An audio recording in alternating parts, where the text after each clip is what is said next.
समन्ता चक्रवालेषु अत्रा गच्छन्तु देवता सद्धम्मं मुनिराजस्य सुनन्तु सग्गमोक्खदं धम्मश्रवण कालो अयं भदन्ता धम्मश्रवण कालो अयं भदन्ता धम्मश्रवण कालो अयं भदन्ता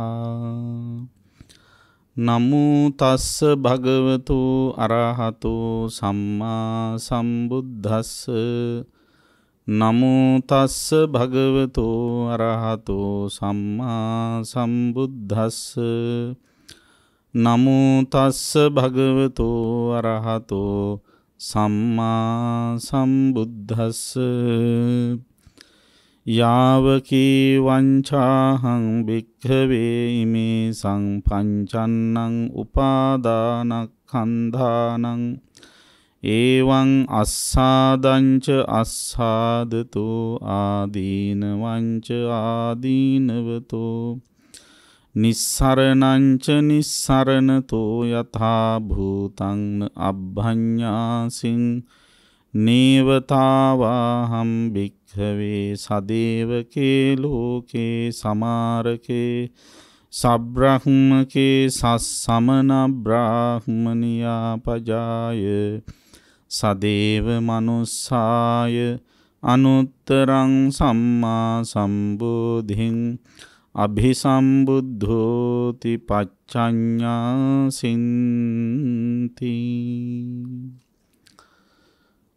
ශ්‍රද්ධාවන්ත කාරුණික පින්වත්නි දැන් හැමදිනාම සූදානම් වෙන්නේ ධර්ම ශ්‍රවණය කරන්න. ප්‍රඥා රූපවාහිනිය ඔස්සේ පටිගත කොට විසුරුවා හරිනු ලබන මෙම උතුම් ධර්ම දේශනාව සඳහා සදැහැති දායකත්වය දරා කටයුතු කරන්නේ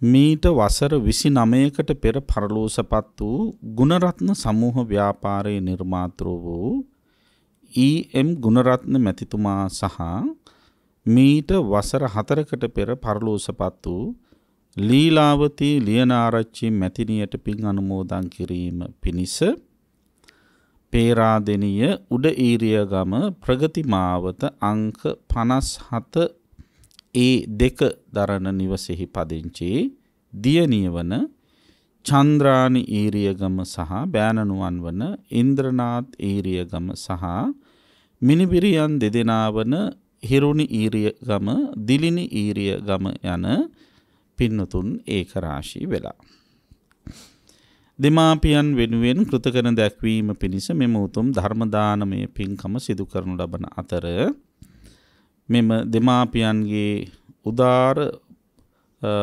පුතුන් වන පුතුන් 5 දෙනෙක් ඒ වගේම දියණියන් 2 දෙනෙක් සමගින් ලේලීවරු බෑනාවරු මුණුබුරු මිනිබිරියන් හැම දිනාම එකතු වෙලා මේ පින්කමට දායකත්වයේ දරා කටයුතු කරනවා.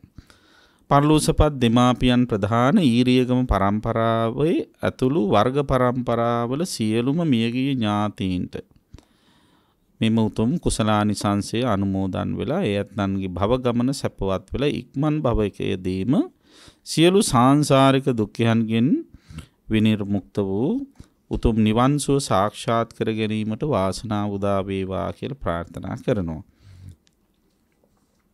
ඒ වගේම දේශකයාණන් වහන්සේටත් මේ පින් අයිතිව මෙවන් උදාර ධර්ම කටයුතු තව දුරටත් සිදු කරගෙන යාමට අවශ්‍ය ශක්තිය ධෛර්යය නිදුක් නිරෝගී සම්පන්නිය ලැබේවා කියලා ප්‍රාර්ථනා කරනවා. ඒ වගේම දේශකයාණන් වහන්සේගේ මව්තුමිය වන සාමා ගජනායක මාතාවට පින් අනුමෝදන් කරන්න බලාපොරොත්තු වෙනවා.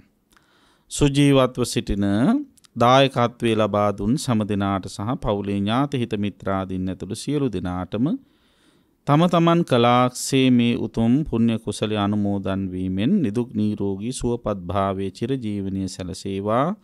මේ ගෞතම බුදුසසුනේදීම උතුම් නිවනින් සැනසීම පිණිස මෙම ධර්ම දානමය පුණ්‍ය කුසලය මහෝපකාරී වේවා කියලා ප්‍රාර්ථනා කරනවා.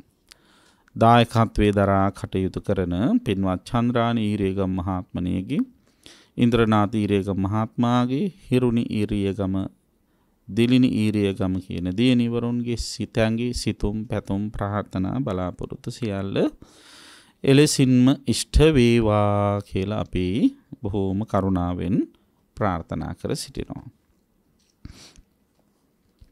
පින්වත්නි, මේ වෙලාවේ ධර්ම දේශනාව සඳහා මා ඔබට කියලා දෙන්නට බලාපොරොත්තු වන්නේ නිවන් දැකීම පිණිස පංචස්කන්ධය පිළිබඳව දැකිය යුතු ආකාර 3ක් පිළිබඳවයි. නිවන් දැකීමට පංචස්කන්ධය සම්බන්ධයෙන් දැකිය යුතු ආකාර 3ක් පිළිබඳවයි අද ධර්ම දේශනාව පිළිබඳව කියලා දෙන්නේ. මේ සඳහා මම යොදා ගන්න භාවිතා කරන සූත්‍ර දේශනාවක් තියෙනවා. සූත්‍ර පිටකයේ සංයුක්ත නිකායේ ඛණ්ඩ සංයුක්තයේ සූත්‍රයේ නම පඨම අස්සාද සූත්‍රය. ආශ්වාදයේ පිළිබඳව කියවෙන සංයුක්ත නිකායට අයිති ඛණ්ඩ සංයුක්තේ පළවෙනි සූත්‍ර දේශනාව නිසා මේක පඨම අස්සාද කියන නමින් යොදලා තිබෙනවා. බුදු පියාණන් වහන්සේ සවැත් නුවර ජේතවනාරාමේ වැඩ ඉඳෙද්දී මේ සූත්‍රය දේශනා කළ තියෙනවා. එහිදී බුදුරජාණන් වහන්සේ ධම්සභා මණ්ඩපයට රැස් වෙච්ච ස්වාමින් වහන්සේලා ආමන්ත්‍රණය කරලා බුදු වන්නට ප්‍රථම සිද්ධාර්ථ ගෞතමයන් වහන්සේ මහ බෝසත් අවදීයේදී උන්වහන්සේගේ හිතට නැගුණ සිතවිල්ලක් සිහිපත් කර දෙනවා. ඒ සිතවිල්ල තමයි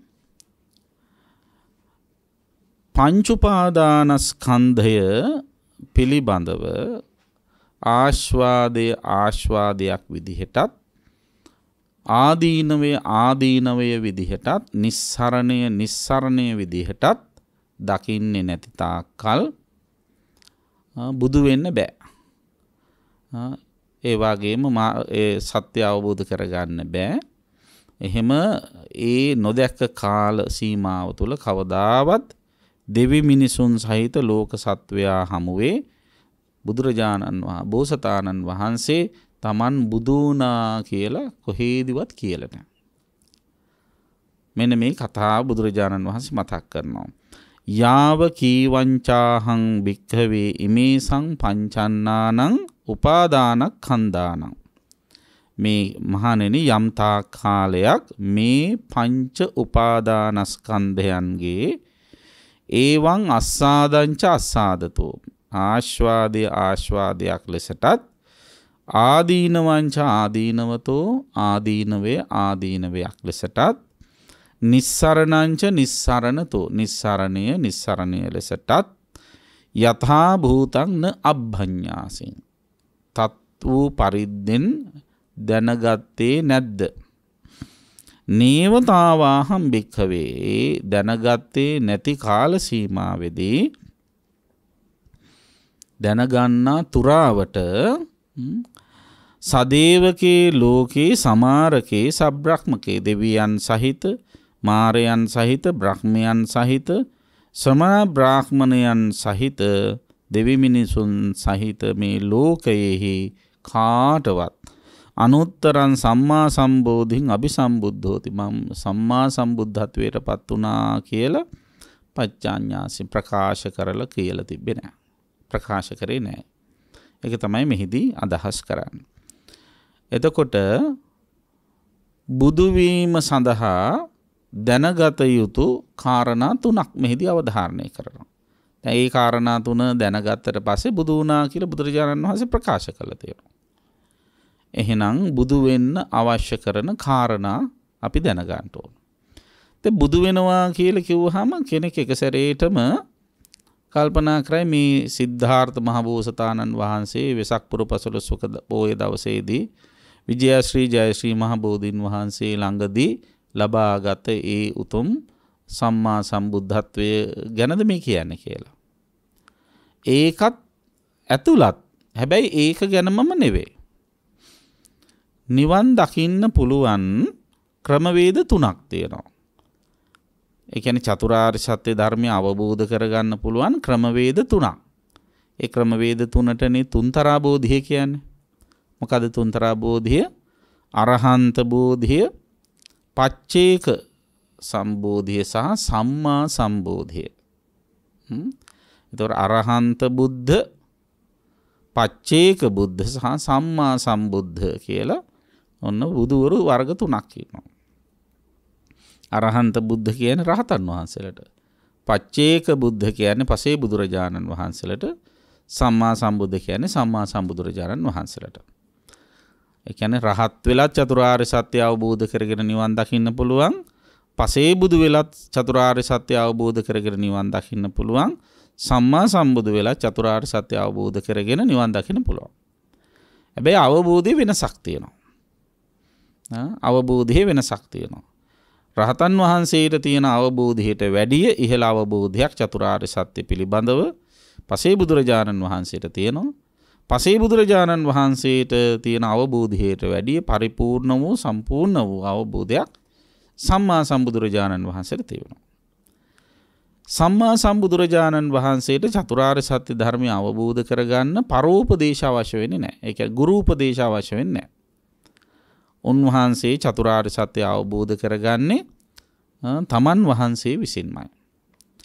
තමන් වහන්සේ විසින්ම ඊතා මනවින් චතුරාර්ය සත්‍ය අවබෝධ කරගෙන අවබෝධ කරගත්ත සත්‍ය අන් අයට තේරෙන විදිහට කියලා දීමේ හැකියාවෙන් යුක්තයි සම්මා සම්බුදුරජාණන් වහන්සේ.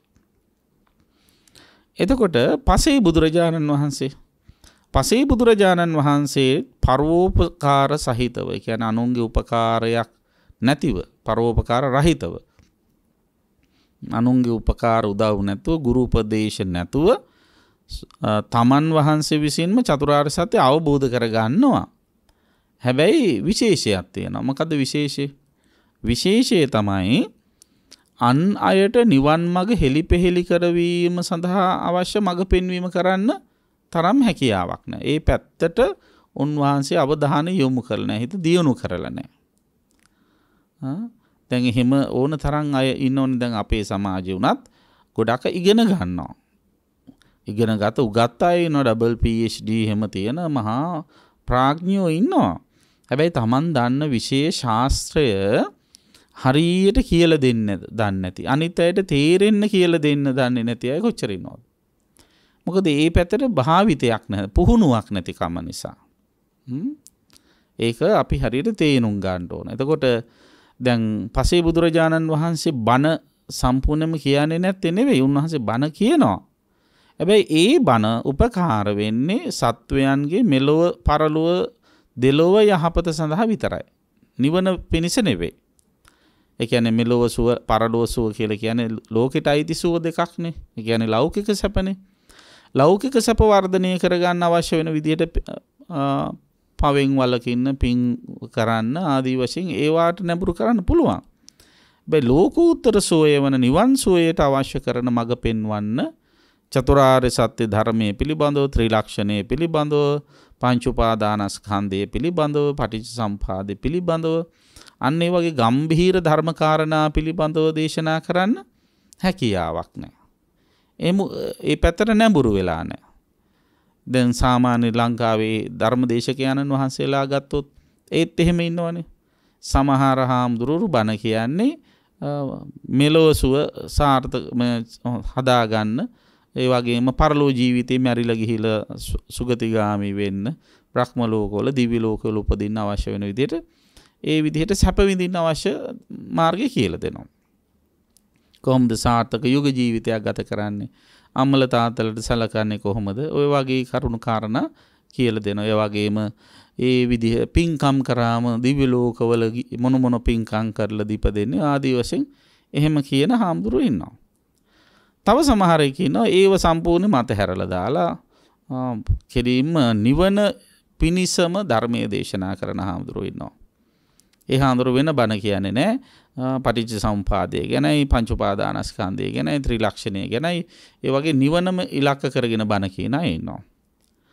තව සමහර හාමුදුරුවෝ ඉන්නවා ওই දෙකම කියන අවස්ථාවෝචිතව සසර පැවැත්මට උපකාර වෙන ධර්ම කාරණාත් විස්තර කරලා දෙනවා යහ පැවැත්මට ගැළපෙන විදිහට. ඒ වගේම නිවන් සුවය සාක්ෂාත් කරගන්න අවශ්‍ය විදිහටත් බණ කියනවා. ඒක කෙනා හිත පුරුදු කරපු පුහුණු කරපු හැටි. ඉතින් පසේ බුදුහාමුදුරුවෝ තන්නේ වගේ තමයි. නිවන් මඟ හෙලිපෙහෙලි කරන විදිහට ධර්මයේ දේශනා කරන්නේ නැති වුණාට එදිනෙදා ලෞකික ජීවිතය සාර්ථක කරගන්න උපදෙස් උන්වහන්සේ ලබා දෙනවා.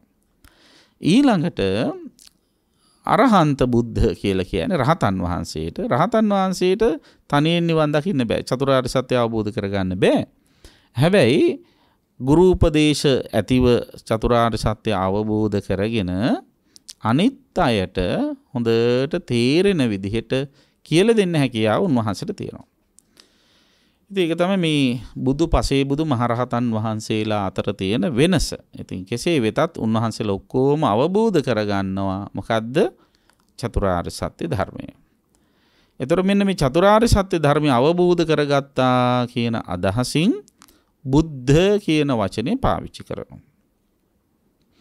එතකොට අන්නේ චතුරාර්ය සත්‍ය ධර්මය අවබෝධ කර ගැනීමට එහෙම නැත්නම් බුදු වීමට එහෙම නැත්නම් තවත් විදිහකින් කියන නිවන් දැකීමට උපකාර වෙන දෙයක් තියෙනවා. ඒ තමයි පංච උපාදානස්කන්ධය පිළිබඳව ආකාර තුනකින් හොඳට තේරුම් අරගෙන තියෙන්න ඕන. පංච උපාදානස්කන්ධය පිළිබඳව ආකාර තුනකින් හොඳින් තේරුම් ගත්ත කෙනාට බුදු වෙන්න පුළුවන්. ඔය කියන ක්‍රම තුනෙන් චතුරාර්ය සත්‍ය අවබෝධ කරගන්න පුළුවන් කියන එක තමයි බුදුරජාණන් වහන්සේ මේ සූත්‍රය හරහා අපට කියලා දෙන්නේ විග්‍රහ කරලා දෙන්නේ. දැන් අපි බලමු පංච උපාදානස්කන්ධය කියන්නේ මොකක්ද කියලා. දැන් ඔන්න පංචස්කන්ධයක් තියෙනවා පංච උපාදානස්කන්ධයක් තියෙනවා.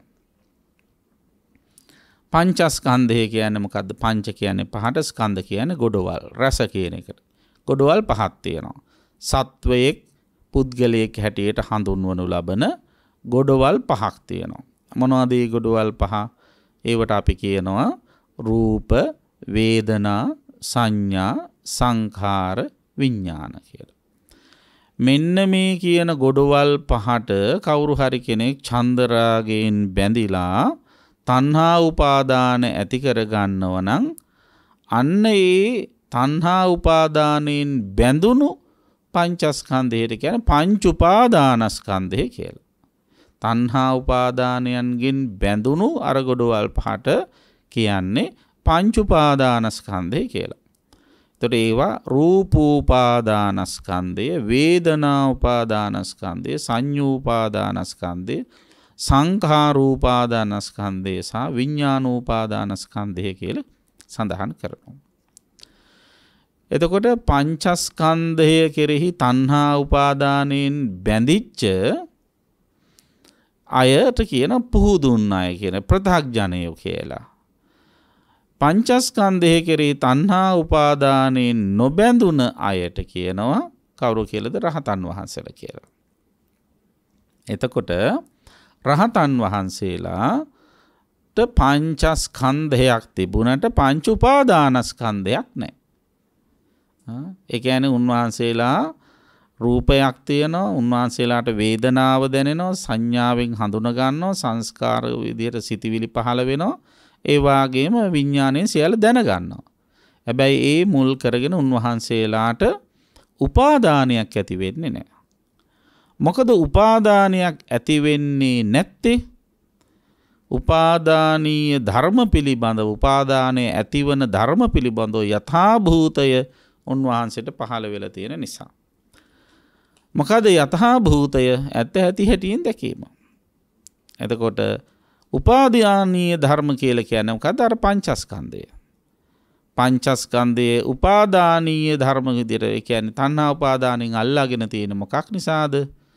ඒ පංචස්කන්ධය ඇසුරු කරන ධර්මතා පිළිබඳව යථාභූතය වැටහෙන්නේ නැතිකම නිසා, ඇත්ත ඇති හැටියෙන් වැටහෙන්නේ නැතිකම නිසා.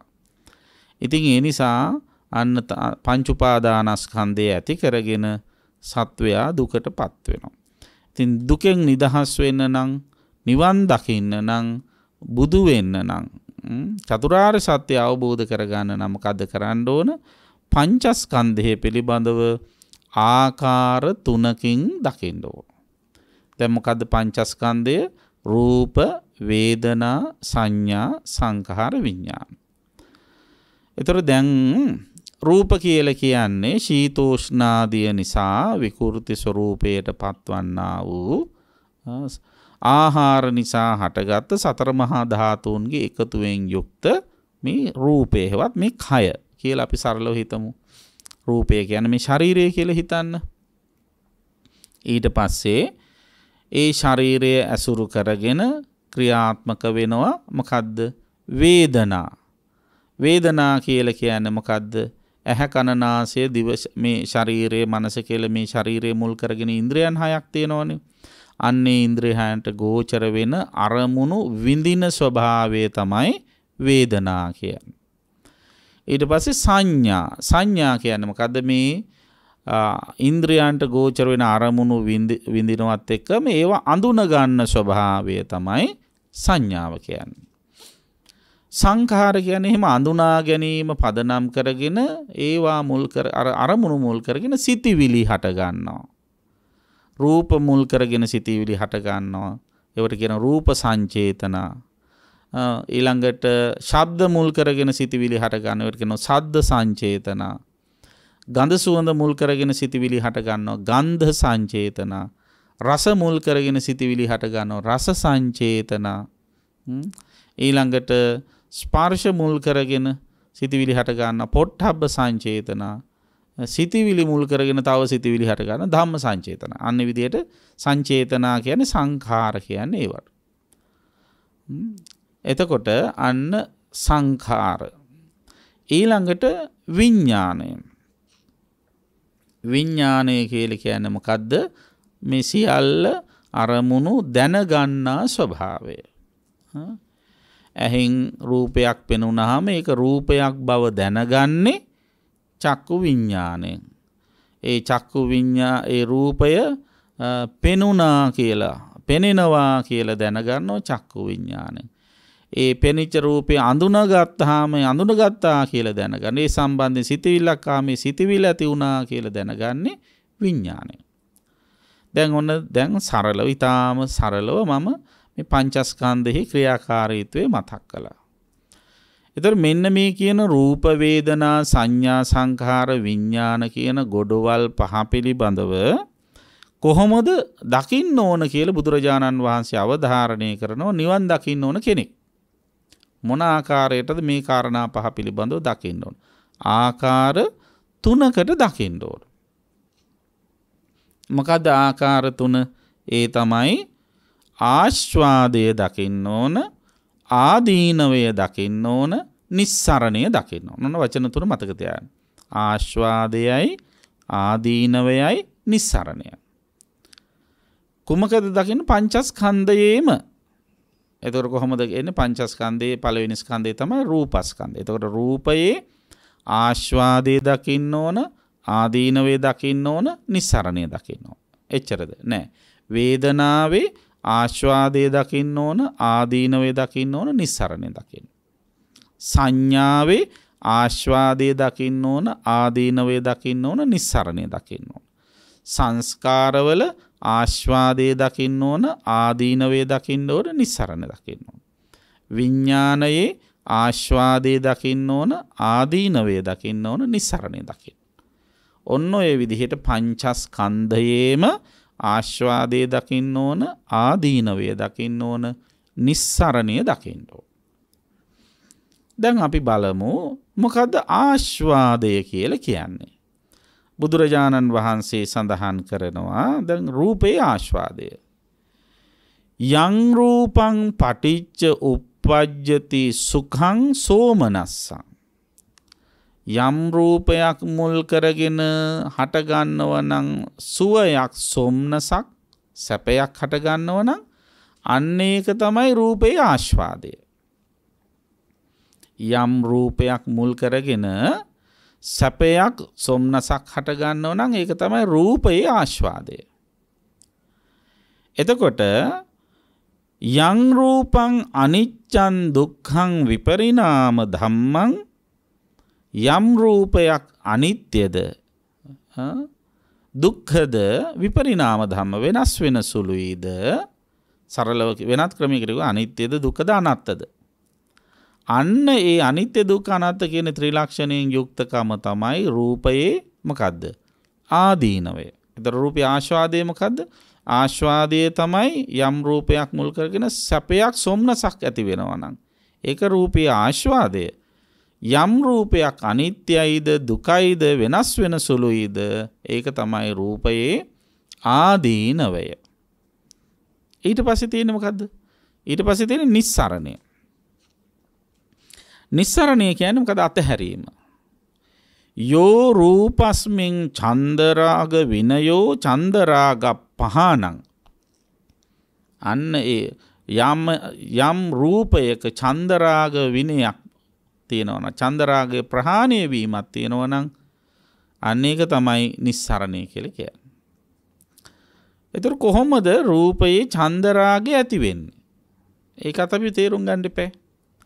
දැන් අන රූපයේ ස්වභාවය මොකද්ද? ආස්වාදය. දැන් මේ රූපයේ ආස්වාදය ආදීනවය නිස්සරණය කියන තුනම ඒ ආකාරයෙන් දකින්න ඕන. බුදුරජාණන් වහන්සේ මතක් කරන අත්ථි භික්ඛවේ රූපස්ස අස්සාදු. මහණෙනි රූපේ ආස්වාදයක් තියෙනවා. ආස්වාදයේ තියෙන හින්දා තමයි සත්වය රූපයෙහි මොකද කරන්නේ? ඇලෙන්නේ. නේද? චන්දරාගයෙන් බැඳෙන්නේ මොකක් නිසාද? රූපේ ආස්වාදයේ තියෙන හින්දා. ආස්වාදයක් තියෙන්නේ නැත්තම් එහෙම කැමැත්තෙන් බැඳෙන්නේ නැහැ. මොකද ආස්වාදය කියන්නේ සැපක්, සොම්නසක්.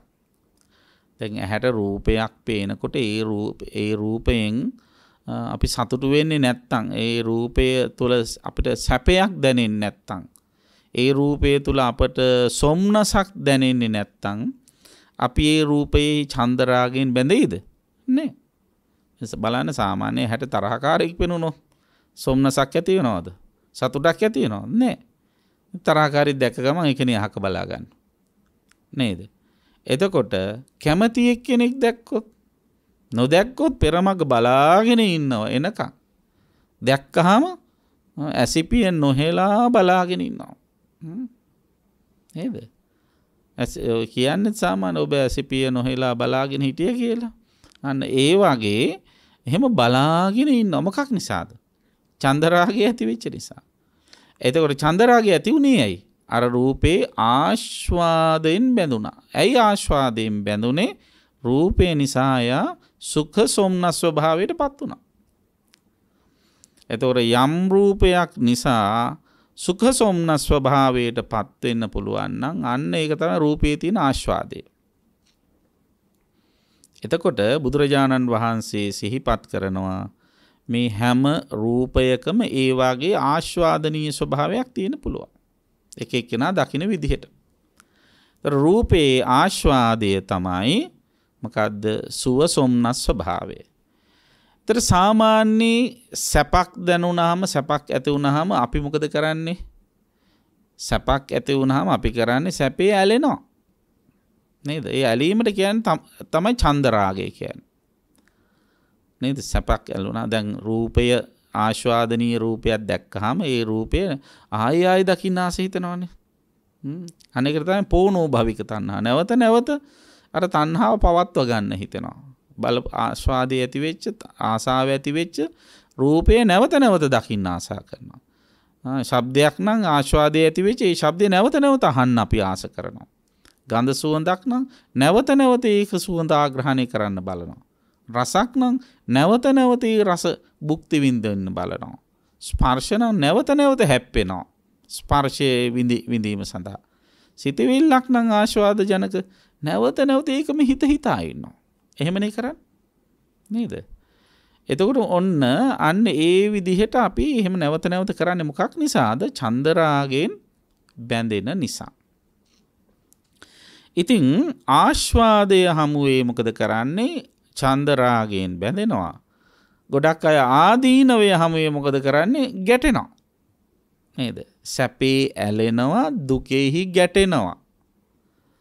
හැබැයි සැපේ ඇලෙන්නෙත් නැතුව ඉන්න පුළුවන්, දුකේ ගැටෙන්නෙත් නැතුව ඉන්න පුළුවන්. ඒක ස්වභාවයක් බව තේරුම් ගත්තොත්. මොකද්ද ස්වභාවය? සැප කියන එකත් අනිත්‍යයි, දුක කියන එකත් අනිත්‍යයි. ආස්වාදයත් අනිත්‍යයි, ආදීනවයත් අනිත්‍යයි කියලා කවුරු හරි කෙනෙකුට තේරුම් ගියා නම් ඒ ආස්වාදය හමුවේ ඇලෙන්නෙත් නෑ, ආදීනවය හමුවේ ගැටෙන්නෙත් නෑ. ඇලීම් ගැටීම් නැති තැන සංස්කාර ගොඩ නැගෙන කර්ම රැස්වීම ආරම්භ වෙන්නේ නෑ. අන්න ඒක අපි හොඳින් තේරුම් ගන්න ඕන. එතකොට ඔන්න දැන් මේ පංචස්කන්ධය සම්බන්ධයෙන් බුදුරජාණන් වහන්සේ මේ ආකාර තුنين බලන්න කිව්වේ. ඒතර රූපේ සම්බන්ධයෙන් බලන්න ඕන කොහොමද? රූපය ආස්වාදයේ විදිහට බලන්න ඕන. රූපේ ආදීනව බලන්න ඕන. රූපේ නිස්සරණය බලන්න ඕන. ඒතර රූපේ ආස්වාදයේ තමයි රූපේ තියෙන සුඛ සොම්නස් ස්වභාවය. ආදීනවය තමයි අනිත්‍ය දුක්ඛ අනාත්ම ස්වභාවය. නිස්සරණය තමයි අර ඡන්ද රාගේ අතහරින එක. එතකොට කොහොමද මේක වෙන්නේ? දැන් ඔන්න රූපයේ ආස්වාදයක් තියෙනවා. කවුරු හරි කෙනෙක් මේ ආස්වාදයේ මුලා වෙන්නේ නැහැ. රූපය හොඳට පරිහරණය කරන කෙනෙක්, යථාභූතයේ දකින කෙනෙක් තේරුම් ගන්නවා මේ ආස්වාදනීය රූපයක් මොන වගේද? ආස්වාදයේ වගේම ආදීනව පැත්තකුත් තියෙනවා කියලා දකිනවා. අර ආස්වාදයෙන් එයා නවතින්නේ නැහැ. දැන් ඇත්ත හැටියෙන් වටහා ගන්න මොකද කරන්නේ? ආර්ය සත්‍ය අවබෝධ කරගන්න එක දෙයක් විතරක් දැකලා මදි. ආස්වාදේ විතරක් නෙවෙයි දකිනවා. මොකද්ද? ආදීනවයක් දකිනවා. මොකද එතකොට රූපේ ආදීනවේ දකිනකොට අර ලස්සනට තිබිච්ච සුන්දර සුවසොම්නස් ස්වභාවයෙන් යුක්ත රූපය කොහොමද දකින්න ඕන? අනිත්‍යයි, දුකයි, අනාත්තයි. මේක වෙනස් වෙලා යනවා, දුක් සහගතයි, නිරන්තරයෙන් පරිවර්තනය වෙනවා, විපරිණාම ධර්මයෙන් යුක්තයි කියලා හිතනවා. ඒතර අනිත්‍ය දුක්ඛ විපරිණාම ධර්මයේ තේරෙනකොට මොකද වෙන්නේ? අන්න ඒවයි චන්දරාගෙන් බැඳෙන්නේ නැහැ. නේද? වෙනස් වෙලා යන දේවල් වල කවුරුවත් කැමති වෙන්නේ නැහැ නේද? මේක වෙනස් වෙලා යන එකක්. මේක తాවකාලික එකක්. සදාතනික එකක් නෙවෙයි කියලා වැටහෙනවා නම් අන්න ඒකේ දැඩි ආශාවෙන් අල්ලගන්න යන්නේ. මොකද අල්ලගත්තට තමන්ට ඒක උරුම වෙන්නේ නැහැ. තමන්ට ඒක තවදුරටත් රඳවා පවත්වා ගන්න, තියාගන්න හැකියාවක් නැහැ කියලා තේරෙනවා. එහෙම ඒක හැකියාවක් නැහැ කියලා දකිනවනම් අර චන්දරාගය ඇති වෙන සුළු දේවල් වල තියෙන චන්දරාගය දුරු කරගන්න. අර අනිත්‍ය දැකීම තුලම, වෙනස් වීම දැකීම තුලම අර ආශාව නැති කරගන්න. ආස කරලා වැඩක් නැහැ අනේ. මේක තව චුට්ටකින් වෙනස් වෙලා යනවා. මේ සුන්දරත්වය මෙහෙම වෙනස් වෙනවා. ඒතර ආස කිරලා විතරක් නෙවෙයි. තරහ ගිහිල්ලත් වැඩක් නැහැ අනේ. ගැටිල වැඩකුත් නැහෙනි කියලා හිතනවා. දුක් සාගත ආදීනව අරමුණක් ආව කියලා හිතන රූපය. ආදීනව සාගත රූපයක්.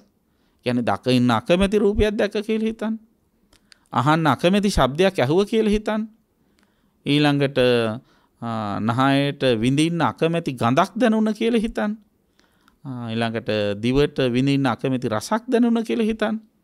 කයට අකමැති ස්පර්ශයක්, ගුටි ප්‍රහාරයක් එල්ල වුණා කියලා හිතන්න. ඒක දකින්නත් ඕන කොහොමද? අනිත්‍යං දුක්ඛං විපරිණාම ධම්මා. ඒකත් අන්න වෙනස් වෙනවා කියලා හිතනවා. ඊතර දැන් අර ආස්වාදනීය දේ වෙනස් වෙනවා කියලා හිතුනහම ඒක ඇලෙන්නේ නැහැ. ආදීනව සහගත දේවල් වල අර අකමැති අරමුණු වෙනස් වෙනවා කියලා හිතුනහම ඒවයි ගැටෙන්න යන්න. ඇයි ගැටිලා වැඩක් නැහැ, ඊළඟ මොහොතේ මේක වෙනස් වෙනවා කියලා දන්නවා. අන්න ඒක ඊටාම. එතකොට ඇලෙන්නෙත් ගැටෙන්නෙත් නැත්නම් මොකද්ද කරන්නේ? අතහරිනවා. ඒතර අතහරින්නේ මොකද්ද? රූපේද අතහරින්නේ? නෑ. ඇලීම් ගැටීම් දෙක සහ ඡන්ද රාගේ අතහරින්නේ. තව විදිහකින් කියනවා තණ්හා උපාදානේ අතහරින්නේ. දැන් මේ අරමුණු වල අනිත්‍ය දකින්න කෙනා ආස්වාදයක් විදිහටයි ආදීනවයක් විදිහටයි දකින්න කෙනා සමස්තයේ තේරුම් ගන්නවා මොකද මේකේ හොඳ නරක දෙකම තියෙනවා. ඒතර හොඳත් වෙනවා නරකත් වෙනස් වෙනවා කියලා දකිනවනම් එයා හොඳේ ඇලෙන්නෙත් නැහැ, නරකෙහි ගැටෙන්නෙත් නැහැ. එයා මොකද කරන්නේ? අර ඇලීම් ගැටීම් දෙක අතහරිනවා. අර එහෙම නැතු රූපය අතහරිනව නෙවෙයි. දැන් බලන්න රහතන් වහන්සේටත් රූපයක් තියෙනවා. රහත් වෙනකොට රූපේ නැති වෙලා යනවද? නෑ රහතන් වහන්සේගේ රූපය තියෙනවා. ඒතර රහත් වෙනකොට මොකද වෙන්නේ? අන්නේ රූපය මුල් කරගත්ත යම් කිසි තණ්හා උපාදානයක්, ඡන්ද රාගයක් තියෙනවා නම් අන්න ඒක තමයි නැති වෙන්නේ. ඒක තමයි අපි මේ උත්සාහ කරන්න ඕනේ. දැන් ගොඩක් අය මම සියල්ලට තියෙන ආසාව අතහැරියා කියලා මේ ඔක්කොම අතහැරලා දාන. ඒ කියන්නේ කන්න බොන්නෙත් නැතුව, අඳින්න පළඳින්නෙත් නැතුව සියල්ල ඈත් කරලා මොකක්වත් නැතුව ඉන්න හදනවා. ඒක මහා මෝඩ වැඩක්. ඒක නෙවෙයි කරන්න ඕන. පැවැත්මට අවශ්‍ය කරන යම් යම් දේවල් පහසුකම් ඒව තියෙන්න ඕන. හැබැයි ඒව පරිහරණය කරනකොටත් මේව සදාතනික නෑ, මේවත් ඇති වෙලා නැති වෙලා යන ඒවා කියලා තේරුම් අරගෙන ඒව භුක්ති විඳින ගමනේ අතහරින්න සූදානමින් පරිහරණය කරනවා. ඒකට කියන්නේ නිස්සරණ පඤ්ඤෝ පරිභුඤ්ජති කියලා. අන්න ඒ වගේ ඔබට කර්මානුරූපව දැන් රූපයක් ලැබිලා තියෙනවනේ. ඒ රූපය ඔබ පරිහරණය කරන්න. හැබැයි රූපේ ආස්වාදනීය පැත්තක් තියෙනවා. හැබැයි ආස්වාදනීය පැත්තේ මුලා වෙන්න එපා, ඇලෙන්න යන්න එපා. ඒ රූපේ තියෙනවා ආදීනව පැත්තක්, අනිත්‍ය දුක්ඛ විපරිණාම ධර්ම වශයෙන් කියන. ඒකේ නිසා ගැටෙන්න යන්නත් එපා. ඒ අනිත්‍යයත් වෙනස් වෙලා යනවා. ඒ නිසා අන්න ඒ රූපය මුල් කරගෙන යම් ඡන්ද රාගයක් ඇති වෙනවා නම්, උපාදානයක් ඇති වෙනවා, අන්න ඒක අතහරින්න. ඡන්ද රාග පහනං ඡන්ද රාග විනය කියලා කියන්නේ ඒකයි. අන්න ඒක නිස්සරණය කියලා. ඒතර එහෙම අතහරින්න පුළුවන් එක්කෙනාට තමයි ආර්ය සත්‍ය අවබෝධ කරගන්න, දුකෙන් නිදහස් වෙන්න, බුදු වෙන්න පුළුවන්කම තියෙන්නේ. ඒතර ඔන්න එයා මොකද කරන්න ඕන? දුක මේ රූපය පිළිබඳව ආකාර තුනකින් දකින්න ඕන. මොකද ආකාර තුන? ආස්වාදයේ ආදීනව නිස්සරණය. ඒතර ඒ විදිහට දකින්න ඕන රූපය ගැන විතරද? නෑ, පංචස්කන්ධයම ගැන දකින්න ඕන. ඒතර ඊළඟ ස්කන්ධය මොකද්ද? වේදනාස්කන්ධය. ඒතර වේදනාස්කන්ධෙත් දකින්න ඕන ආකාර තුනයි. මොකද්ද? වේදනාවේ ආස්වාදයේ දකින්න ඕන, වේදනාවේ ආදීනවේ දකින්න ඕන, වේදනාවේ නිස්සරණය දකින්න ඕන. ඒතර වේදනාවේ ආස්වාදය කියන්නේ මොකද්ද? යං වේදනං පටිච්ච උප්පජ්ජති සුඛං සෝමනස්සං. වේදනාවක් තියෙනවනේ, සුඛ වේදනා, දුක්ඛ වේදනා, උපේක්ඛා වේදනා කියලා. ඒතර සුඛ වේදනා තමයි වේදනා ආස්වාදය. වේදනා ආදීනව දුක්ඛ වේදනා. ඒතකොට ඒක දකින්න ඕන කොහොමද? දුක්ඛ වේදනාව විතරක් නෙවෙයි. ඒවා ඒ වේදනාව අනිත්‍යං දුක්ඛං. හැබැයි දුක්ඛ වේදනාවත් විපරිණාම ධම්මං, වෙනස් වෙනවා. ඒතර අනිත්‍ය වෙන්නේ, දුක වෙන්නේ දුක්ඛ වේදනාව විතරක් නෙවෙයි. සැප වේදනාවත් අනිත්‍ය දුක්ඛ වෙනවා. දුක්ඛ වේදනාවත් අනිත්‍ය දුක්ඛ වෙනවා. විපරිණාම ධර්ම වෙනවා. අන්න ඒ විදිහට වේදනාව දිහා බලන එක්කෙනා සැප වේදනාවේ ඇලෙන්නෙත් නැහැ, දුක්ඛ වේදනාවේ ගැටෙන්නෙත් නැහැ. නොඇලී නොගැටී ඉන්න අවශ්‍ය කරන මානසිකත්වය හදා ගන්නවා. එතකොට එයා මොකද කරන්නේ? අන්න අර සැපේ ඇලෙන්නේ නැහැ, දුකේ ගැටෙන්නේ නැහැ කියන්නේ මොකද්ද? ඇලීම කියන්නේ රාග, ගැටීම කියන්නේ ද්වේෂනේ. රාග ද්වේෂ නිස්සරණ අතහරිනවා. වේදනාව අතහරින්න බෑ නේද? දැන් රහතන් වහන්සේලාට දුක් වේදනා දැනෙන්නේ නැද්ද? දැනෙනවා. රහතන් වහන්සේලාටත් කවුරු හරි බොහොම සුව පහසු ස්පර්ශයක් ඇති කරොත් ඒක පහසුවක් විදිහට දැනෙන්නේ නැද්ද? දැනෙනවා. හැබැයි ඒ වේදනා දැනෙන ගමම් උන්වහන්සේලා අර ආස්වාද ආදීනව නිස්සරණ ක්‍රමයේ අවබෝධ කරගෙන ඉන්න හින්දා ඒ වේදනාවල ඇලෙන්න යන්නෙත් නැහැ, ගැටෙන්න යන්නෙත් නැහැ. එතකොට උන්වහන්සේලා වේදනාව හමුවේ ඇතිවිය හැකි ඇලීමයි අතහරින්නේ, ගැටීමයි අතහරින්නේ. අන්න ඒක තමයි නිස්සරණය කරන්නේ. අන්න ඒ විදිහට ඉන්න ඕන. ඊළඟට වේදනාව විතරක් නෙවෙයි, සංඥා නේද? සංඥා කියලා කියන්නේ මොකද්ද? සංඥා කියන්නේ අරමුණ හඳුනා ගන්න ස්වභාවය.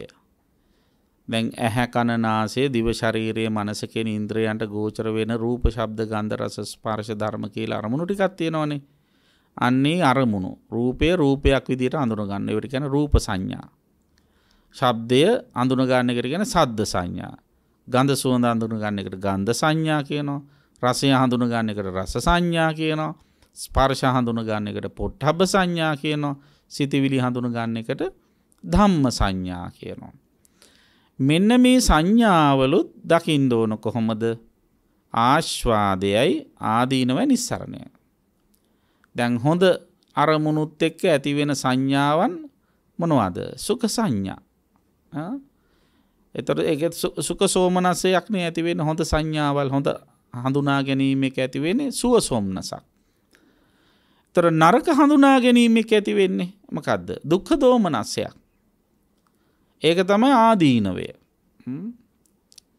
ඒතර නරක සංඥාවේ ස්වභාවය මොකද්ද? අනිච්චං දුක්ඛං විපරිණාම. ආදීනවේ හැටි මොකද්ද? ආදීනවේ දුක් සහගත තමයි. ඒ වගේම අනිච්චං අනිත්‍යයි. දුක එතකොට හැමතිස්සෙම අපි තේරුම් ගන්න ඕන දෙයක් තමයි. ගොඩක් අය හිතාගෙන ඉන්නේ මේ සැප වෙනස් වුනහම අනිත්‍යනේ. ඉතින් මොනෝ කරන්න දිවස දරා ගන්න ඕන සියලු දේවල් අනිත්‍යනේ කියලා. ඒ කියන්නේ හොඳ දේවල් නරක වෙනකොට තමයි අනිත්‍යයි කියලා හිතන්නේ. නෑ. එතකොට නරක දේවල් හොඳ වෙන එකත් අනිත්‍යයි. දැන් දුක්ඛ සංඥාවක් හොඳ පැත්තට හැරෙනවා. ඒකත් අනිත්‍යයි. සුඛ සංඥාව දුක්ඛ සංඥාව වෙනවා. ඒකත් අනිත්‍යයි. එතකොට මේ සංඥා දෙකම වෙනස් වෙන ස්වභාවයෙන් යුක්තයි කියලා තේරුම් ගත්තනම් ඒ වෙනස් වීම සංඥාවල ඇලෙන්නේ නැහැ. ගැටෙන්නේ නැහැ. සංඥා උපාදානයට යන්නේ. අන්න ඒක අපි හොඳින් තේරුම් ගන්න ඕන. එතකොට සංඥාව දිහා බලන්න ඕන ආස්වාදය ආදීනව නිස්සරණ විදියට. එතකොට එහෙම කෙනා සංඥා උපාදානය අතහරිනවා. ඊළඟට සංඛාර කියලා කියන්නේ සිතුවිලිනේ. මොනව මුල් කරගෙන හටගන්න සිතුවිලිද? අරමුණු මුල් කරගෙන හටගන්න සිතුවිලි. රූප මුල් කරගෙන සිතුවිලි හටගන්නවා. ඒවට කියන්නේ රූප සංචේතන. ඊළඟට ශබ්ද මුල් කරගෙන සිතුවිලි හටගන්න. ඒවට කියන්නේ සද්ද සංචේතන. ගන්ධ සුවඳ මුල් කරගෙන සිතුවිලිත් හටගන්නවනේ. ඒවට කියන්නේ ගන්ධ සංචේතන. එක එක જાති රස මුල් කරගෙන සිතුවිලි හටගන්නවනේ. ඒකට කියන්නේ රස සංචේතන. ඊළඟට ස්පර්ශ මුල් කරගෙන සිතුවිලි හටගන්නවනේ. ඒවට කියන්නේ පොට්ටබ්බ සංචේතන. සිතුවිලි මුල් කරගෙන තව සිතුවිලි හටගන්නවා. ඒකට කියන්නේ ධම්ම සංචේතන. ඔන්න ඔය කියන සංචේතනාව හෙවත් සංඛාරවලත් දකින්න ඕන. මොකද්ද? අර ආකාර තුන. මොකද්ද ආකාර තුන? ආස්වාදය ආදීනව නිස්සරණ. තොර යම් කිසි සිතවිල්ලක් මුල් කරගෙන ඔබේ හිතට සුවයක් සොම්නසක් දැනෙනවා නම් ඒක තමයි සංඛාරවල තියෙන ආස්වාදය. යම් කිසි සිතවිල්ලක් මුල් කරගෙන ඔබට දුකක් දැනෙනවා නම් යම් කිසි සිතවිල්ලක් වෙනස් වෙලා යනවා නම් ඒක විපරිණාම ධර්මයට පත් වෙනවා නම් ඒක තමයි සිතුවිලි වල හෙවත් සංස්කාරවල තියෙන ආදීනවය. දැන් ඔන්න එහෙනම් මොකද කරන්න ඕන? මේකේ අපි තේරුම් ගත්ත හොඳ පැත්තක් තියෙනවා නරක පැත්තක් තියෙනවා. හැබැයි මේ හොඳ පැත්තයි නරක පැත්තයි මොහොතක් පාසා මොකද වෙන්නේ? විපරිණාම ධම්ම වෙනස් වෙනවා. හොඳ නරක වෙනවා නරක හොඳ වෙනවා. එහෙනම් ඒ වායේහි චන්දරාගෙන් බැඳිලා වැඩක් නැහැ කියලා යාට වැටහෙනවා. යතහ භූතයෙන් දකින්න කෙනාට වැටහෙනවා. එහෙම බැඳිලා වැඩක් නැහැ කියලා හිතන කෙනා අර සිතුවිලි වල උපාදානය ඇති කරගන්නේ තණ්හා උපාදානය ඇති කරගන්නේ නැහැ. ඒ ඇතිවිය හැකි තණ්හා උපාදානය යා මොකද කරන්නේ? අතහරිනවා. අන්න ඒකට කියනවා නිස්සරණ කියලා. එතකොට සිතුවිලි නිස්සරණය කරන්නේ එහෙමයි. ඒතර මේ නිස්සරණයට යන්න නම් අර අනිත්‍ය දුක්ඛ අනාත්ම කියන මේ ත්‍රිලක්ෂණේ වැටහෙන්න ඕන. මේක හොඳ දේවල් නරක වෙනවා නරක දේවල් හොඳ වෙනවා මේක මගේ පාලනයෙන් තොරයි කියලා තේරුම් අරගත්තා නම් ආයි තවදුරටත් අල්ලගන්න බැඳෙන්න උපාදානය කරන්න යන්නේ. ඒක තමයි මේ පංච උපාදාන ස්කන්ධේ නිදහස් වෙන්න තියෙන ක්‍රමය. ඊළඟට විඥානයත් අර විදිහටම දකින්න ඕන. ආකාර කීකින් දකින්න ඕන? තුනකින්. විඥානයේ ආස්වාදයේ දකින්න ඕන, විඥානයේ ආදීනවේ දකින්න ඕන, විඥානයේ නිස්සරණ දකින්න. යම් විඥානයක් මුල් කරගෙන සුව සොම්නස් ස්වභාවයක් හටගත්තන ඒක තමයි විඥානයේ ආස්වාදය. යම් විඥානයක් අනිත්‍යද දුකද විපරිණාම ධර්මයෙන් යුක්තද අන්න ඒක තමයි විඥානයේ මොකද්ද? විඥානයේ ආදීනවය. ඒතර විඥානයත් ඇති වෙලා නැති වෙලා යන එකක් කියලා තේරුම් ගත්තනම් විඥානයේ තණ්හාවෙන් උපාදානයෙන් බැඳෙන්න යන්නේ නැහැ. මොකද චන්දරාගෙන් තණ්හාවෙන් උපාදානෙන් බැඳුනොත් හිමි වෙන්නේ දුකයි කියලා තේරුම් ගත්ත නිසා අන්න ඒ විඥානයේ තියෙන උපාදානයේ චන්දරාගය මොකද කරන්නේ? නිස්සරණ. අනිත්‍ය දුක අනාත්ම දැකලා අතහරිනවා. ඒතර කවුරු හරි කෙනෙක් ඔය විදිහට රූපයට තියෙන උපාදානයේ චන්දරාගය, වේදනාවට තියෙන උපාදානය නැත්නම් චන්දරාගය, සංඥාවට තියෙන උපාදානය හේවත් චන්දරාගය, සංඛාරවලට තියෙන චන්දරාගය උපාදානය, විඥාණයට තියෙන උපාදානය හේවත් චන්දරාගය නිස්සරණ කළොත් අතහැරියොත් අන්න ඒ කියන උපාදානයන්ගෙන් නිදහස් වුණා වෙනවා. ඒතර උපාදානයන්ගෙන් නිදහස් වුණා කියන උපාදාන නිරුද්ධ කළා වෙනවා. ඒතර උපාදාන නිරුද්ධ වුණා නම් මොකද වෙන්නේ? නැවත පංචස්කන්ධයක පහළවීමක් සිද්ධ වෙන්නේ නැහැ. උපාදාන නිරෝධා භව නිරෝධෝ. නැවත භව කියන්නේ නැවත පහළ වෙනවා කියන එක. ඒතර භව නිරෝධා ජාති නිරෝධ. නැවත පංචස්කන්ධයක් පවතින්නේ නැත්නම් එතන උපතක් නැහැ. ජාති නිරෝධ. ජාතිය නිරුද්ධ වුණා වෙනවා. ජාතිය නිරුද්ධ වුණා නම් උපත නිරුද්ධ වුණා නම් ජරා මරණ නිරෝධෝ. ජරා මරණ වලටපත් වෙන එක නැති වෙනවා. ජරා මරණ වලටපත් වෙන එක නැවතුණා නම් ජරා මරණ මුල් කරගෙන හටගනු ලබන ශෝක පරිදේව දුක්ඛ දෝමනස උපායාස කියන මේ සියල්ල නිරුද්ධ වුණා වෙනවා. ඒතර ශෝක පරිදේව දුක්ඛ දෝමනස උපායාස කියලා කියන මේ සියල්ල දුක නම් මොකද වෙන්නේ? ජරා මරණ නිරෝධයත් එක්ක දුක්ඛ නිරෝධය වුණා වෙනවා. සමස්ත දුක නිරුද්ධ වුණා නම් එතන තියෙන්නේ දුක්ඛ නිරෝධය කියන්නේ මොකද්ද? ඒක තමයි නිවන. අන්න ඒ නිවන සාක්ෂාත් කරගන්නට අවශ්‍ය වෙන විදිහේ චින්තනය ගොඩනගා ගැනීම තමයි අවශ්‍ය වෙන්නේ. එතකොට ඒ දුක නැති කරගන්නට අවශ්‍ය කරන චින්තනය තමයි තණ්හාව ඇති නොවන විදියට පංචස්කන්ධය දිහා ත්‍රිලක්ෂණයෙන් බලන එක. එතකොට මොකද ත්‍රිලක්ෂණය? අනිත්‍ය දුක්ඛ අනාත්ම. එතකොට අනිත්‍ය කියලා කිව්වහම ආස්වාදය ආදීනවය කියන දෙකම බලන්න ඕන. පංචස්කන්ධයේ තියෙන ආස්වාදනීය පැත්තත් බලලා එයත් අනිත්‍ය වෙන බවක් දැක ගන්න ඕන. ආදීනව පැත්ත දැකලත් එයත් අනිත්‍ය වෙන බව දැක ගන්න ඕන. බුදුරජාණන් වහන්සේ මෙන්න මෙහෙම ප්‍රකාශයක් කරනවා. රූපම් භික්ඛවේ අනිච්ඡං. මහණෙනි රූපය අනිත්‍යයි. යෝපි හේතු යෝපි පච්චයෝ රූපස්ස උපාදාය. යම් හේතුවක් තියෙනව නම් රූපය හටගන්න. රූපය හටගන්නට හේතුවක් තියෙනව නම් රූපය පවත්වා ගන්න හේතුවක් තියෙනව නම් සෝපි අනිච්චෝ. ඒකත් අනිත්‍යයි. අනිච්ච සම්භූතම් භික්කවේ රූපං කුතෝ නිච්ඡං භවිස්සති. අනිත්‍ය හේතුන් මුල් කරගෙන හටගත් රූපය කොහොමද නිට්ටය වෙන්නේ? එහෙනම් ස්වභාවයෙන්ම රූපය අනිත්‍යයි කියලා වටහා ගන්න.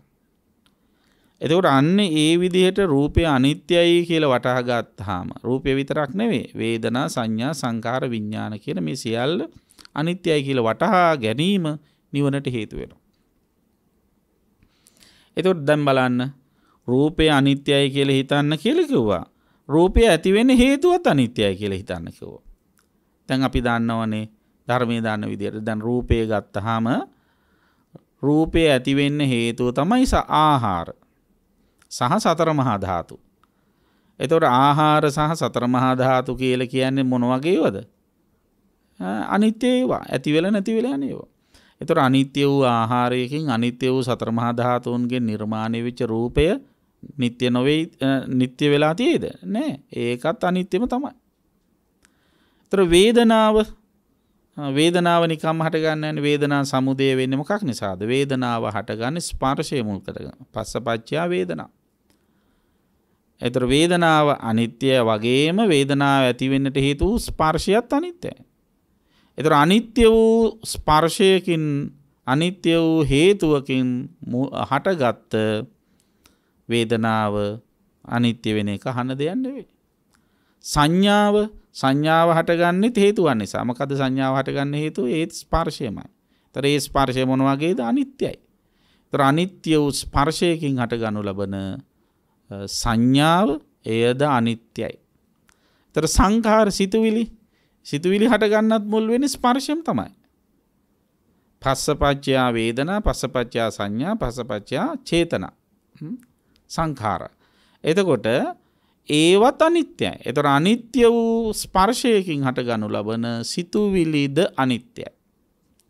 ඊළඟට විඥානය හටගන්නේ මොනවද? නාම රූප පච්චය විඥාන. ඒතර නාම රූප කියලා කියන්නේ මොන? දැන් රූපය කොහොමද අනිත්‍යයි කියලා අපි දැනගත්ත. නාම කියලා කියන්නේ ওই වේදනා සංඥා සංකාර ටික. ඒතර ඒවා මොන වගේද? ඒවත් අනිත්‍යයි. ඒතර අනිත්‍ය වූ නාම රූප පදනම් කරගෙන හටගනු ලබන විඥානයක් වේ නම් ඒ විඥානයද මොන වගේද? අනිත්‍යයි. එහෙනම් ඔන්න පංචස්කන්ධයම දකිනවා කොහොමද? අනිත්‍ය විදිහට. එතකොට කවුරු හරි කෙනෙක් පංචස්කන්ධය අනිත්‍ය එකක් කියලා තේරුම් ගත්තොත් අන්න එතන ඉඳලා යාට විමුක්තියට දොර හැරෙන්න ගන්නවා. බුදුරජාණන් වහන්සේ මතක් කරනවා. ඒවං පස්සං භික්කවේ සුතවා අරිය ශාවකෝ. මෙන්න මේ විදිහට කවුරු හරි කෙනෙක් පංචස්කන්ධය කෙරෙහිම මෙහෙම දකිනවා නම්, දැන් පංචස්කන්ධය අපි ඉස්සෙල්ලා හිතමු රූපය කියලා. රූපස්කන්ධය මෙන්න මේ විදිහට අනිත්‍ය වශයෙන් දකිනවා නම් එයා ඒ රූපයෙහි මොකද කරන්නේ? අරිය ශාවකෝ රූපස්මින් නිබ්බින්දති. එයා රූපේ කලකිරෙනවා. අනේ මේ වගේ අනිත්‍ය වූ රූපයක් නේද මම මෙච්චර කල් මේ අල්ලගෙන හිටියේ. මේ රූපය හින්දා නේද මම මේ ආස්වාදී බැඳිලා ඉවර වෙලා තණ්හාවේ ආදීනවේ ගැටිලා ඉවර වෙලා දුකටපත් උනේ. මේ රූපය මුල් කරගෙන මේ රූපේ ආස්වාදයෙන් බැඳිලා ඊළඟට ආදීනවේහි ගැටිලා මං කොච්චර දීර්ඝ සංසාර ගමනක දුක් වින්දාද කියලා අන රූපේ කලකිරෙනවා. ඊට පස්සේ කලකිරුණාට පස්සේ දැන් යම් කිසි දෙයක් කලකිරුණා අපි ඒක ළඟ තියාගන්නේ. නිබ්බිදා විරජ්‍යති. අනික ඇලෙන්නේ නැතුව ඉන්නවා. අවබෝධයෙන් කලකිරිලා නොඇලී ඉන්නවා. ඇලුනේ නැත්තම් විරාගා විමුච්ඡති. අනේ ඇලුනේ නැත්තම් අපි එකෙන් ඈත් වෙනවා, නිදහස් වෙනවා, මිදෙනවා. නේද? ඇලෙන තරමට අපි අල්ල ගන්නවා, ඒවට බැඳෙනවා. නොඇලෙන තරමට ඒවයින් මිදෙනවා, බැඳෙන්නේ නැතුව මිදෙනවා. විමුත්තේ විමුත්තමිති ඥානං හෝති. අන්න එහෙම රූපයෙන් යා මිදුනහම මට දැන් රූපය පිළිබඳව උපාදානයක් නැහැ කියන ඥානය අවබෝධය යටතේ. රූපය තිබුණාට එයාට රූපය සම්බන්ධයෙන් උපාදානය නැහැ කියන ඥානය එනවා. ඒතර ඔය විදිහේ ඥානයක් එන්නේ රූපය සම්බන්ධයෙන් විතරද? නැහැ. අර අනිත් ස්කන්ධ හතර ගැනත් ওই විදිහටම එනවා. එතකොට වේදනාව අනිත්‍ය විදිහට දකින්න කෙනා වේදනාවේ අවබෝධයෙන් කලකිරෙනවා. අවබෝධයෙන් කලකිරලා අවබෝධයෙන් නොඇලී ඉන්නවා. නොඇලී ඉඳලා අතහරිනවා. අතහැරීමට පස්සේ මට දැන් වේදනාව මුල් කරගෙන උපාදානයක් නැහැ කියන දැනුම ඇති වෙනවා. එච්චරද? නෑ. සංඥාවත් එහෙම. සංඥාවත් අනිත්‍ය විදිහට දකිනවා. අනිත්‍ය විදිහට දකින්න සංඥාවේ කලකිරෙනවා. සංඥාවේ කලකිරෙන අවබෝධයෙන් කලකිරෙන තරමට ඒකෙන් නොයැලී ඉන්නවා. නොයැලෙන තරමට ඒකෙන් නිදහස් වෙනවා, මිදෙනවා. මිදුනහම මට දැන් සංඥාවේ උපාදානයක් නැහැ කියන දැනුම ඇති වෙනවා. එතකොට ඔන්න ඔය විදිහට රූප වේදනා සංඥා සංඛාර විඥාන කියන ගොඩවල් පහේම ඔය අවබෝධය ඇති වෙනවා. ඒ අවබෝධය ඇති වුණා නම් කවුරු හරි කෙනෙකුට විමුත්තේ විමුත්තමිති ඥානං හෝති කියලා කියන්නේ මම පංච උපාදාන ස්කන්ධයෙන්ම නිදහස් වුණා, මිදුණා කියලා කියන ඒ අවබෝධය ඇති වුණා නම් එයා කවුද? එයා තමයි රහතන් වහන්සේ. එයා තමයි බුද්ධ. එයා තමයි පංචස්කන්ධය පිළිබඳව ආකාර තුනකින් දැනගත්ත කෙනා බවට පත් වෙන. අන්න එහෙම දැනගත්ත ගමම්ම මොකද වෙන්නේ? ඔය කියන ක්‍රියාමාර්ගවලට අනුගත වෙලා පංචස්කන්ධය පිළිබඳ ආස්වාදී ආදීනවේ නිස්සරණීය විදිහට දකින්න කෙනා පංචස්කන්ධයේ තියෙන උපාදානය සියල්ල අතහැරලා දානවා. ඒ උපාදානයේ අතහැරියේ තැන දුක අතහැරියා වෙනවා. ඉතින් අන්න ඒ තත්වයට බුදුරජාණන් වහන්සේ පත් නොවුන තාක්කල් උන්වහන්සේ බුදු වුණා කියලා ප්‍රකාශ කරේ නැහැ කියලා සඳහන් වෙනවා. බුද්ධත්වයේ මේ කියන කාරණා ඊටාම හොඳින් අවබෝධ කරගෙන පංචස්කන්ධයේ තියෙන උපාදානය අත්හැරියට පස්සේ තමයි උන්වහන්සේ බුද්ධ කියන ප්‍රතිඥාව ලබා දුන්නේ කියන එක උන්වහන්සේ අවධාරණය කරනවා. ඉතින් එලෙසින් ඔබත් බුදු වෙන්න ඕන නම් පංචස්කන්ධය ගැන දැනගන්න. ඒ පංචස්කන්ධයේ තියෙන ආස්වාදනීය ස්වභාවය දැනගන්න, ආදීනවේ දැනගන්න, නිස්සරණය දැනගන්න. ආස්වාදයේද ආදීනවේද දෙකම අනිත්‍ය වූ ලක්ෂණයෙන් යුක්තයි කියලා දැනගන්න. එහෙම අනිත්‍ය වූ ලක්ෂණයන්ගෙන් යුක්ත නිසා ආස්වාදයෙන් නොඇලී ඉන්න, ආදීනවේ නොගැටී ඉන්න. එතකොට ආස්වාදයේ ඇලෙන්නේ නැත්නම් ආදීනවේ ගැටෙන්නේ නැත්නම් ඇලීම් ගැටීම් මුලා වීම නැති තැන සංස්කාර ගොඩ නැගෙන්නේ. සංස්කාර ගොඩ නැගෙන්නේ නැති තැන උපාදානයට යන්නේ නැහැ. කියන්නේ නැවත නැවත තණ්හාවෙන් බැඳී යන්නේ නැහැ. කර්ම රැස් කිරීම වෙන්නේ නැහැ. ඉතින් කර්ම රැස් කිරීම වෙන්නේ නැති තැන ප්‍රතිසන්දි විඥාන පහළ වෙන්නේ නැහැ. නැවත උපතකට යන්නේ නැහැ. ඉතින් අන්න එහෙම නැවත උපතකට නොයා ඉන්නට අවශ්‍ය කරන විදිහට ඔබ කටයුතු කළොත් ඔබ පංච උපාදානස්කන්ධයෙන් නිදහස් වුණා වෙනවා. පංච උපාදානස්කන්ධයෙන් නිදහස් වුණා කියන්නේ මොකද්ද? දුකින්ම නිදහස් වුණා කියන එකයි. මොකද බුදුරජාණන් වහන්සේ බොහෝ තැන්වලදී අවධාරණය කළ තියෙනවා. සංකිට්ඨේන පංච උපාදානස්කන්ධා දුක. සැකෙවින් කියනවා පංච උපාදානස්කන්ධෙම දුකයි. අන්න එහෙනම් මොකද කරන්න ඕන? අතහරින්න ඕන පංචස්කන්ධේ පංච උපාදානස්කන්ධය. ඒ උපාදානස්කන්ධය අතහරින්න මොකද කරන්න ඕන? ආස්වාදයේද ආදීනවේද නිස්සරණයේද නිසිලසින් දකින්න වෑයම් කරන එකයි. එලෙසින් කටයුතු කරන්න ඔබ හැම දිනම වෑයම් කරන්නේ සඳහා සංයුත්ත නිකායේ කන්ද සංයුත්තේ පඨම අස්සාද සූත්‍රය මුල් කරගෙන සිදු කළ මේ අනුශාසනාව ඔබට උපකාරයක්ම වේවා කියලා හිත සිතින් ප්‍රාර්ථනා කරනවා. ආකාසට්ඨා ච බුම්මට්ඨා දේවා නාග මහිද්దికා පුඤ්ඤන්තං අනුමෝදිත්වා චිරං රක්ඛන්තු ශාසනං චිරං රක්ඛන්තු දේශනං චිරං රක්ඛන්තු ත්වං සදා. ධර්ම ශ්‍රවණානි සංසින් හැමත උතුම් නිවන් සුව සැලසේවා.